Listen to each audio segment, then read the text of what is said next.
نحمده ونصلي على رسوله الكريم اما بعد بسم اللہ الرحمن الرحیم۔ صحابہ کا سرخ چادروں کو اتارنا۔ حضرت رافع رضی اللہ عنہ کہتے ہیں کہ ہم لوگ ایک مرتبہ سفر میں حضور اکرم صلی اللہ علیہ وسلم کے ساتھ تھے اور ہمارے اونٹوں پر چادریں پڑی ہوئی تھیں جن میں سرخ ڈورے تھے۔ آقا نے ارشاد فرمایا، میں دیکھتا ہوں کہ یہ سرخی تم پر غالب ہوتی جاتی ہے۔ حضور اکرم صلی اللہ علیہ وسلم کا یہ ارشاد فرمانا تھا کہ ہم لوگ ایک دم ایسے گھبرا کے اٹھے کہ ہمارے بھاگنے سے اونٹ بھی ادھر ادھر بھاگنے لگے اور ہم نے فوراً سب چادریں اونٹوں سے اتار لیں۔ فائدہ: صحابہ کرام رضی اللہ عنہم اجمعین کی زندگی میں اس قسم کے واقعات کوئی اہمیت نہیں رکھتے، ہاں ہماری زندگی کے اعتبار سے ان پر تعجب ہوتا ہے۔ صحابہ کی عام زندگی ایسی ہی تھی۔ حضرت عروہ بن مسعود رضی اللہ عنہ جب حدیبیہ میں، جس کا قصہ پیچھے گزرا، کفار کی طرف سے قاصد کی حیثیت سے آئے تھے تو مسلمانوں کی حالت کا بڑی غور سے مطالعہ کیا تھا اور مکہ مکرمہ جا کر کفار سے کہا تھا کہ میں بڑے بڑے بادشاہوں کے یہاں قاصد بن کر گیا ہوں۔ فارس، روم اور حبشہ کے بادشاہوں سے ملا ہوں۔ میں نے کسی بادشاہ کے یہاں یہ بات نہیں دیکھی کہ اس کے درباری اس کی اس قدر تعظیم کرتے ہوں جتنی محمد کی جماعت ان کی تعظیم کرتی ہے۔ کبھی ان کا بلغم زمین پر گرنے نہیں دیتی، وہ کسی نہ کسی کے ہاتھ پر پڑتا ہے اور وہ اس کو منہ اور بدن پر مل لیتا ہے۔ جب وہ کوئی حکم کرتے ہیں تو ہر شخص دوڑتا ہے کہ تعمیل کرے۔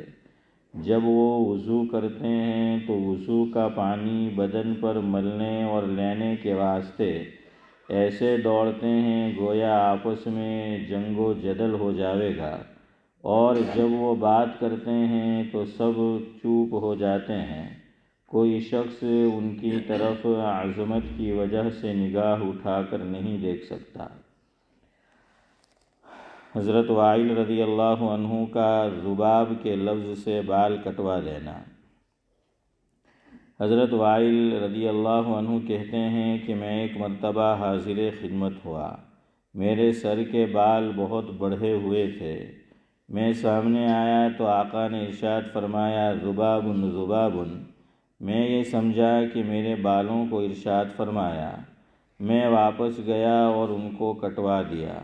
جب دوسرے دن خدمت میں حاضری ہوئی تو ارشاد فرمایا کہ میں نے تو نہیں کہا تھا، لیکن یہ اچھا کیا۔ فائدہ: ذباب کے معنی منحوس کے بھی ہیں اور بری چیز کے بھی۔ یہ اشاروں پر مر مٹنے کی بات ہے کہ منشا سمجھنے کے بعد چاہے وہ غلط ہی سمجھا ہو، اس کی تعمیل میں دیر نہ ہوتی تھی۔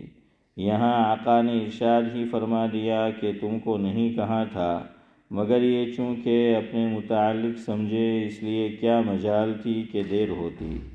ابتدائے اسلام میں نماز میں بولنا جائز تھا، پھر منسوخ ہو گیا۔ حضرت عبداللہ بن مسعود رضی اللہ عنہ حاضر خدمت ہوئے، آقا نماز پڑھ رہے تھے، انہوں نے حسب معمول سلام کیا، چونکہ نماز میں بولنا منسوخ ہو چکا تھا۔ آقا نے جواب نہیں دیا۔ وہ فرماتے ہیں کہ حضور اکرم صلی اللہ علیہ وسلم کے جواب نہ دینے سے نئی اور پرانی باتیں یاد آ کر مختلف خیالات نے مجھے آ گھیرا۔ کبھی سوچتا کہ فلاں بات سے ناراضگی ہوئی ہوگی، کبھی خیال کرتا کہ فلاں بات پیش آئی۔ آخر حضور اکرم صلی اللہ علیہ وسلم نے جب سلام پھیرا اور ارشاد فرمایا کہ نماز میں کلام کرنا منسوخ ہو گیا ہے، اس لیے میں نے سلام کا جواب نہیں دیا تھا، تب جان میں جان آئی۔ حضرت سہیل رضی اللہ عنہ کی عادت اور خریم کا بال کٹوا دینا۔ دمشق میں سہیل نامی ایک صحابی رہا کرتے تھے رضی اللہ عنہ، جو نہایت یکسو تھے، بہت کم کسی سے ملتے جلتے تھے اور کہیں آتے جاتے نہ تھے۔ دن بھر نماز میں مشغول رہتے یا تسبیح اور وظائف میں مسجد میں آتے جاتے۔ راستے میں حضرت ابو الدرداء رضی اللہ عنہ پر، جو مشہور صحابی ہیں، گزر ہوتا۔ حضرت فرماتے کہ کوئی کلمہ خیر سناتے جاؤ، تمہیں کوئی نقصان نہیں، ہمیں نفع ہو جائے گا۔ تو وہ کوئی واقعہ حضور اکرم صلی اللہ علیہ وسلم کے زمانے کا یا کوئی حدیث پاک سنا دیتے۔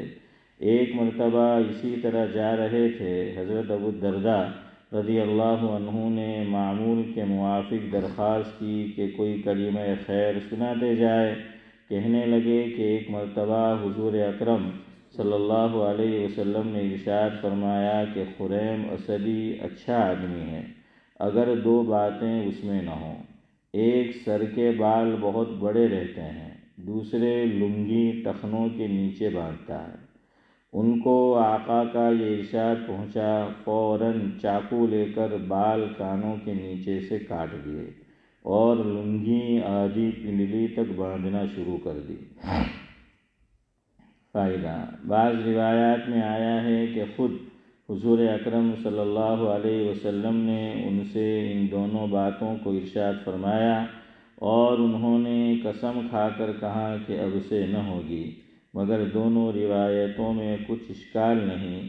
یہ ہو سکتا ہے کہ خود ان سے بھی ارشاد فرمایا ہو اور غیبت میں بھی ارشاد فرمایا ہو، جو سننے والے نے ان سے جا کر عرض کر دیا۔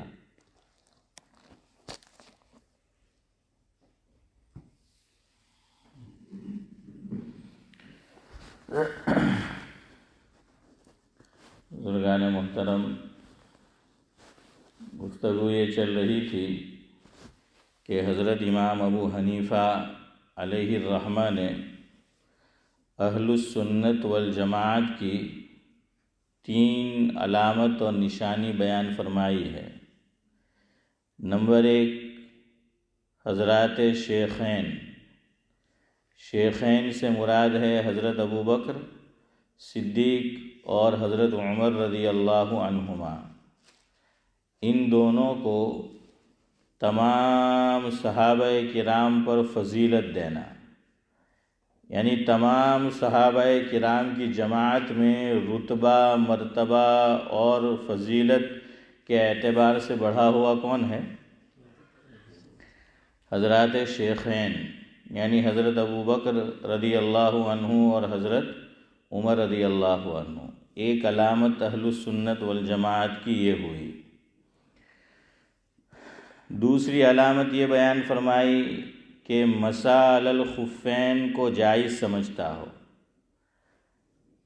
تیسری بات یہ ارشاد فرمائی کہ آپ صلی اللہ علیہ وسلم کے جو 2 داماد ہیں، یعنی حضرت عثمان غنی رضی اللہ عنہ اور حضرت علی رضی اللہ عنہ، ان سے محبت کرتا ہو۔ الحمدللہ، پہلی بات کہ حضرات شیخین کو تمام صحابہ کرام پر فضیلت دینا، ہمارا عمل یہی ہے، ہمارا عقیدہ یہی ہے۔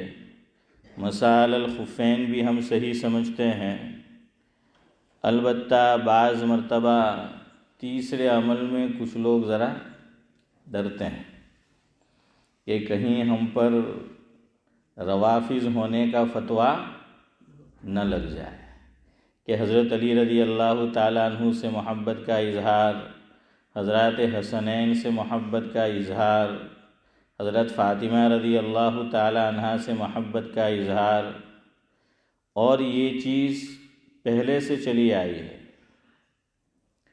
کہ لوگ ایسے فتوے لگاتے رہتے ہیں، ایسی باتیں کہتے رہتے ہیں، اور لوگوں نے بڑوں کو نہیں بخشا، تو ہما شما تو کوئی حیثیت نہیں رکھتے۔ آپ کو سنایا تھا سعد اللہ صاحب کہ حضرت امام شافعی رحمۃ اللہ علیہ پر بھی لوگ فکرے کستے تھے۔ کیوں؟ حضرت امام شافعی رحمۃ اللہ علیہ کو اہل بیت سے بڑی محبت تھی اور وہ اس کا برملا اظہار کرتے تھے، اور محبت ہونی بھی چاہیے۔ ترمذی شریف کی روایت ہے جس میں اللہ کے نبی صلی اللہ علیہ وسلم نے خود فرمایا کہ میرے اہل بیت سے میری وجہ سے محبت کرو، اور ایک روایت میں فرمایا کہ بچوں کو 3 چیزیں سکھاؤ، کہ بچہ بڑا ہونے لگے اسے 3 چیزیں سکھاؤ، 3 باتیں اسے بتاؤ، 3 کام اس کی زندگی میں اتارو۔ نمبر 1، اسے قرآن کریم پڑھنا سکھاؤ۔ کیا کرو؟ اسے قرآن کریم پڑھنا سکھاؤ۔ دوسرے نمبر پر ارشاد فرمایا کہ اسے مجھ سے محبت کرنا سکھاؤ، میری محبت اس میں ڈالو۔ تیسرے نمبر پر ارشاد فرمایا کہ میرے اہل بیت سے بھی محبت کرنا سکھاؤ۔ تو بہرحال حضرت امام ابو حنیفہ علیہ الرحمہ نے بھی یہ فرمایا۔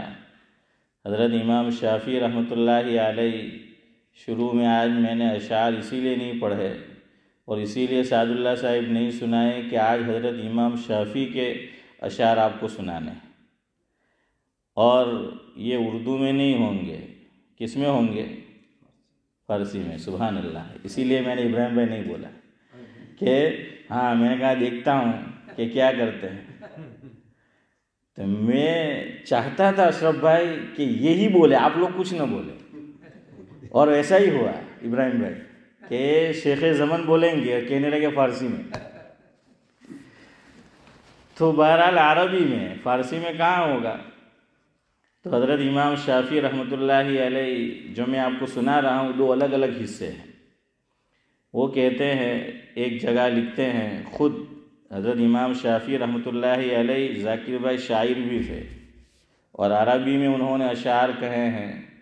انہوں نے لکھا، آل النبی ذریعتی، آل النبی ذریعتی وہم الیہ وسیلتی، ارجو بہم اعطا غدا بید الیمین صحیفتی، او کما قال۔ یہ ایک بات پوری ہوئی۔ آگے دوسری جگہ لکھا ہے، وہ آپ کو سناؤں گا۔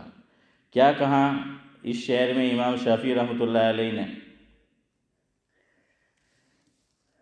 کہ حضور صلی اللہ علیہ وسلم کے اہل بیت میری نجات کا ذریعہ ہوں گے۔ کیا فرمایا؟ کہ حضور اکرم صلی اللہ علیہ وسلم کے اہل بیت، یعنی میرا ان سے محبت کرنا، میرا ان سے محبت رکھنا، یہ میری نجات کا ذریعہ ہوگا۔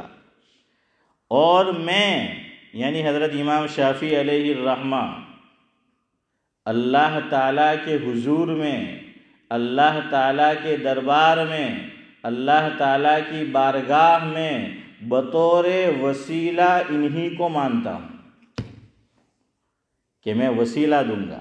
کیا کروں گا؟ ان کا وسیلہ دوں گا۔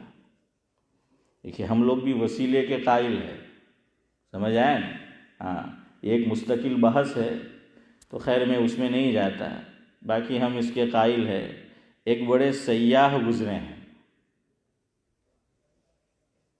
کہ دنیا کا ایک حصہ انہوں نے گھوما ہے، شیخ سعدی علیہ الرحمہ، نام تھا غالباً محی الدین، تخلص ہے سعدی۔ جو آپ نے ابھی فارسی بولا نا، تو انڈیا، پاکستان، بنگلہ دیش میں جو درجہ عالمیت کے درجات ہے تو وہاں پر فارسی بھی پڑھائی جاتی ہے، اس ملک میں تو نہیں ہے۔ تو وہاں کتاب پڑھائی جاتی ہے ان کی، کریمہ، گلستاں، بوستاں۔ تو ایک جگہ انہوں نے یہ لکھا ہے، اللہ تعالیٰ سے دعا کی ہے جس کا مفہوم یہ ہے کہ اللہ میرا خاتمہ ایمان پر کیجیو، میں یہ دعا تجھ سے حضرت فاطمہ رضی اللہ تعالی عنہ کے وسیلے سے مانگتا ہوں۔ ہیں حسن بھائی، کس کے وسیلے سے؟ حضرت فاطمہ رضی اللہ تعالی عنہ کے وسیلے سے یہ مانگتا ہوں کہ میرا خاتمہ وہ ایمان پر کیجیے۔ تو یہاں بھی حضرت امام شافعی رحمۃ اللہ علیہ نے نورانی بھائی یہ فرمایا کہ میری نجات کا ذریعہ کون ہوگا؟ میرے حضور کے اہل بیت، میں ان سے محبت کرتا ہوں، محبت رکھتا ہوں، میں بطور وسیلہ اللہ کے حضور میں اور اللہ کی بارگاہ میں انہی کو پیش کروں گا، انہی کو میں اپنا وسیلہ مانتا ہوں۔ دوسری جگہ لکھتے ہیں اور بڑی پتے کی بات لکھی ہے، یصلی علی المبعوث من آل ہاشم، یصلی علی المبعوث من آل ہاشم ویغزا بنوہ ان ذا لعجیب۔ کیا فرمایا؟ یصلی علی المبعوث من آل ہاشم، کہ تم آل ہاشم سے مراد ہے حضور اکرم صلی اللہ علیہ وسلم اور آپ کے اہل بیت، یہ پورا خاندان بنو ہاشم کہے جاتے ہیں۔ حضور قریش میں سے ہیں، اور قریش میں سے کس کی شاخ؟ ارے بولو یار، بنو ہاشم کی شاخ، جی ہاں۔ تو اسی لیے فرمایا اور بڑی پتے کی بات فرمائی کہ جب تم نماز پڑھتے ہو تو نماز کے اندر حضور اکرم صلی اللہ علیہ وسلم اور آپ کے اہل بیت پہ درود بھیجتے ہو۔ میں نے آپ کو بتایا تھا سعد اللہ صاحب کہ درود پاک میں کن کا تذکرہ ہے؟ صرف حضور کا نہیں ہے، بلکہ جلیل القدر پیغمبر حضرت ابراہیم علیہ السلام کا تذکرہ ہے، حضرت نبی کریم صلی اللہ علیہ وسلم کا تذکرہ ہے، اور حضرت کے اہل بیت کا تذکرہ ہے کہ اللہم صلی علی محمد وعلی آل محمد، اللہم بارک علی محمد وعلی آل محمد۔ تو یہ کہنا چاہتے امام شافعی کہ اللہ کے بندو نماز پڑھتے ہو، اس میں درود حضور پر اور ان کے اہل بیت پر پڑھتے ہو، ایک طرف تمہارا یہ کام ہے، اور ابراہیم بھائی دوسری طرف فرمایا کیا کرتے ہو؟ وَيُغْزَى بَنُوهُ إِنَّ ذَا لَعَجِيبٌ، کہ حضور کے نواسے سے لڑتے ہو، حضور کے اہل بیت سے جنگ کرتے ہو، إِنَّ ذَا لَعَجِيبٌ۔ یہ تو بڑی عجیب بات ہے، یہ تو تضاد ہو گیا ہے اشرف بھائی۔ ہاں، آپ کے یہاں ایک رپورٹر ہے پاکستان میں، سہیل وڑائچ، تو اس کا یہ جملہ مشہور ہے کہ یہ تو کھلا تضاد ہے۔ کیا ہے؟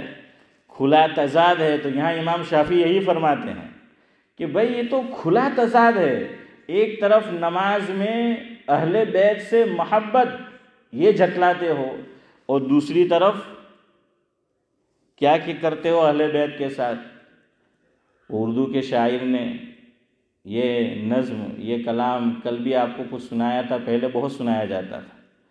ہمارے گاؤں میں ایک مسجد ہے، واڑی والی مسجد سے مشہور مسجد حسین، ہمارے حافظ صاحب جانتے ہوں گے، وہاں پہلے امام تھے تیلاڑا کے مولوی ہاشم، ابھی کینیڈا میں، تو ان کی آواز بہت اچھی تھی۔ تو جب کسی بڑے عالم کا وعظ ہوتا تھا گاؤں میں تو اس سے پہلے وہ نظم پڑھتے تھے، تو اسی کا انتخاب کرتے تھے، تو ان کی آواز بڑی پیاری تھی۔ تو آپ نے سنا ہوگا امام شافعی یہ کہہ رہے ہیں کہ مجھے کوفہ والو مسافر نہ سمجھو، میں آیا نہیں ہوں، بلایا گیا ہوں کہ مہماں بنا کر، ستایا گیا ہوں میں رویا نہیں ہوں، رلایا گیا ہوں۔ خدا جانے کیسی ہے یہ میزبانی، 72 پیاسوں کا ہے بند پانی، مقدر میں ہے جام کوثر کا پینا، میں پیاسا نہیں ہوں پلایا گیا۔ جو سر جھکتا تھا بارگاہ خدا میں، وہی سر قلم ہو گیا کربلا میں، شہادت کی منزل کو پایا ہے میں نے، شہادت کی منزل کو پایا ہے میں نے، میں مردہ نہیں ہوں جلایا گیا۔ ہاں، اور آگے دل کانپ اٹھتا ہے، شاعر نے کیا نقشہ کھینچا ہے۔ واقعتاً یہ سب باتیں حضرت حسین رضی اللہ تعالیٰ عنہ نے کہی ہیں، اور وہ لا الہ الا اللہ محمد الرسول اللہ کے دعوے دار تھے وہ لوگ۔ اس لیے امام شافعی فرماتے ہیں کہ نماز میں درود بھیجتے ہو۔ حضرت حسین کو شہید کرنے والے خدا کے منکر نہیں تھے، غیر مسلم نہیں تھے، لا الہ الا اللہ محمد الرسول اللہ کے دعوے دار تھے، نمازی تھے، نماز پڑھتے تھے، نماز کے اندر اہل بیت پر درود جو ہیں وہ بھیجتے تھے، لیکن وہی ان کو پانی سے پیاسے رکھ رہے ہیں۔ یہ دنیا بڑی ظالم ہے، ہاں، یہ کسی کو نہیں بخشتی۔ اس لیے ہمارے حضرت مولانا ابرار احمد صاحب دہلوی رحمۃ اللہ علیہ فرماتے تھے، میرا جہاں کہیں بیان ہوتا ہے اور بیان کے بعد لوگ بڑی عقیدت سے جھک جھک کر جو ہیں وہ ملتے ہیں، سلام کرتے ہیں، فرمایا مجھے ان پہ کوئی اعتبار نہیں ہوتا کہ یہاں اس طرح مل رہے ہیں اور باہر جا کر میری چمڑی ادھیریں گے۔ شیخ صاحب باہر جا کر کیا کریں گے؟ وہ جو ہیں وہ چمڑی ادھیڑیں گے۔ تو حضرت فرماتے ہیں کہ میں عقیدت مند نہیں ہوتا ہوں کہ ان کا کوئی بھروسہ نہیں، صبح جو ہیں وہ عرش پہ بٹھایا ہوتا ہے اور شام میں یہ خود کہہ رہے ہیں، ہاں، ان پہ بھی کوئی بھروسہ نہیں۔ تو بہرحال وہ جو ہیں یہ ہے حضرت عثمان غنی رضی اللہ تعالیٰ عنہ۔ دیکھیے اللہ اکبر، جو کنواں اپنی ذاتی رقم سے، اپنے پیسے سے حضرت عثمان غنی رضی اللہ تعالیٰ عنہ نے خرید کر مسلمانوں کے لیے وقف کر دیا تھا، عام کر دیا تھا کہ جتنا پانی پینا ہو، جتنا ہے وہ پانی جو ہے پیو، اسی کنویں کے پانی سے دشمنوں نے حضرت عثمان غنی کو محروم رکھا۔ اسی کنویں کا پانی حسن بھائی نہیں دیا ہے، اور وہاں بھی کوئی منکر نہیں تھے، لا الہ الا اللہ محمد الرسول اللہ کے دعوے دار۔ تو آگے کا جملہ دل ہلا دیتا ہے۔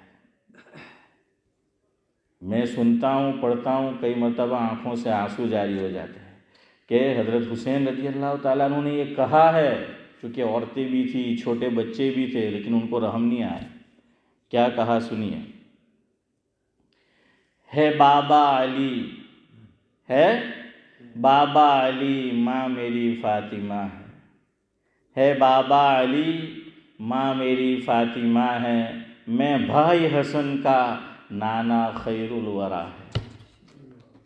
حضور اکرم صلی اللہ علیہ وسلم یہ واسطہ دیا، نسبت بتائی کہ ہے بابا علی، کہ میرے والد شیر خدا حضرت علی ہے، اور ماں میری فاطمہ ہے جو جنتی عورتوں کی سردار ہے، میں بھائی حسن کا نانا خیر الورا ہے۔ آگے فرمایا کوفہ والو میرے مراتب کو تو سمجھو۔ ہاں، یہ ہے بات کہ یہ سب بتایا کہ دیکھو میں کون ہوں، کوفہ والو میرے مراتب کو تو سمجھو، میں نواسۂ رسول بنایا گیا۔ پھر بھی نہیں مانے، حضرت کو پتہ چل گیا کہ یہ مجھے شہید کر دیں گے، تو آخری مصرع ہے، اسی کو شاعر نے نقشہ کھینچا ہے کہ بہشت بری میں مکان بن رہے ہیں، بہشت بری میں، بہشت یعنی جنت، یہ فارسی کا لفظ ہے، بری یعنی اوپر، جنت کہاں ہے؟ اوپر ہے، اور جہنم نیچے ہے۔ ہاں یاد رکھیے، جہنم مفسرین نے لکھا ہے نیچے ہے، اور مثال دی کہ زمین پہ انسان گناہ کرتا ہے، یہ زمین انگاروں سے بھری ہے، اللہ تعالیٰ کو جب ختم کرنا ہوگا اس کائنات کو اور جہنمیوں کو جہنم، تو بس یہ تو گویا کہ وہ بارود بچھا ہوا ہے، مثال کے طور پر یہ بارود بچھا ہوا ہے، اس میں خالی کس کی دیر ہے؟ تیلی لگانے کی، بس اتنی دیر ہے، تو اسی کو جہنم بنا دیا جائے گا۔ یہی جہنم ہے، اس کے نیچے ان المنافقین فی الدرک الاسفل من النار، وہ سب سے جو ہیں وہ نیچے ہوں گے، اور جنت جو ہے وہ اوپر ہے۔ تو اسی کو کہا کہ بہشت بری میں مکان بن رہے ہیں، میں اجڑا نہیں ہوں بسایا گیا، مجھے کوفہ والو مسافر نہ سمجھو، میں آیا نہیں ہوں بلایا گیا۔ جو بلا کر بے ادبی کرتا ہے نا وہ کوفے والا ہے، یاد رکھیے، خالی اشارہ کر دیا، سمجھنے والے سمجھ جائیے۔ بہرحال حضرت امام شافعی نے فرمایا یصلی علی المبعوث من آل ہاشم ویغزا بنوہ ان ذا لعجیب، اور آگے عجیب بات بیان فرمائی، لئن کان ذنبی حب آل محمد، لئن کان ذنبی حب آل محمد فذلک ذنب لست عنہ اتوب۔ اللہ اکبر۔ امام شافعی رحمۃ اللہ علیہ اہل بیت سے محبت کا اظہار کرتے تھے، تو لوگوں نے کہا یہ شافعی تو رافضی ہو گیا ہے، یہ کیا ہے؟ رافضی ہے۔ تو لوگ ڈرتے ہیں اہل بیت سے محبت کا اظہار کرنے کے لیے، نہیں کرنا ہے، کھل کر کرنا ہے۔